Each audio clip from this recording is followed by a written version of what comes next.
Bonjour Alexandre Steikler. Bonjour Amélie Blonstein-Idam. Ravie de vous retrouver. Bon, moi aussi.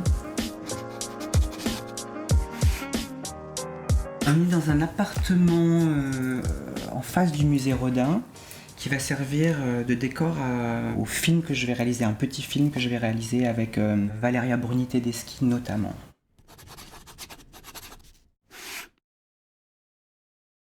Que fait un acteur quand il ne travaille pas? Est-ce qu'il est acteur encore ou, parce que finalement on est acteur quand on est sur scène, quand on est devant une caméra, etc. Mais après, on n'est plus vraiment acteur.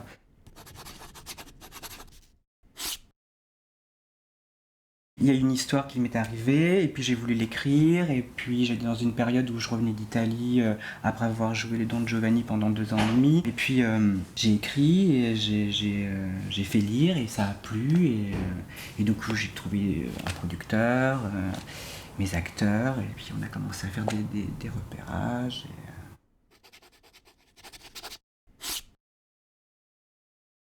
Il m'a invité à dîner, il m'a parlé donc du projet, et il me dit lis la pièce et tu me dis si ça t'intéresse. Moi dans ma tête j'ai dit bah, oui, ça m'intéresse. Évidemment ça m'intéresse. J'avais envie de hurler oui, tu vois. Et, je l'avais invité moi quand j'ai joué 12 oiseaux de jeunesse, une pièce de Tennessee Williams. Donc je l'avais invité, et à l'entracte, il était parti. Et je me suis dit, c'est une catastrophe.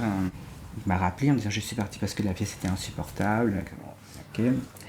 Et donc j'étais un peu désespéré.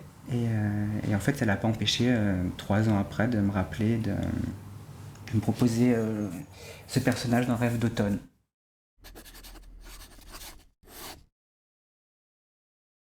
Moi, je dois avouer que j'y connaissais absolument rien à la transsexualité. Donc j'ai rencontré des transsexuels, et en fait, on a parlé, le rendez-vous s'est passé comme ça, on a parlé de tout pendant 2 heures, sauf de transsexualité. Donc je suis sorti de là, j'étais pas plus avancé, et en fait je me suis dit, t'es dans l'erreur, c'est-à-dire que si t'essayes d'imiter quelque chose, tu te vautres.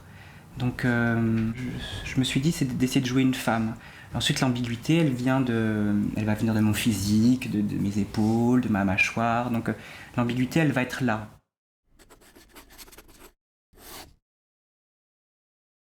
Ça, c'est un livre qui va normalement paraître l'année prochaine, qui va s'appeler L'accident narcissique.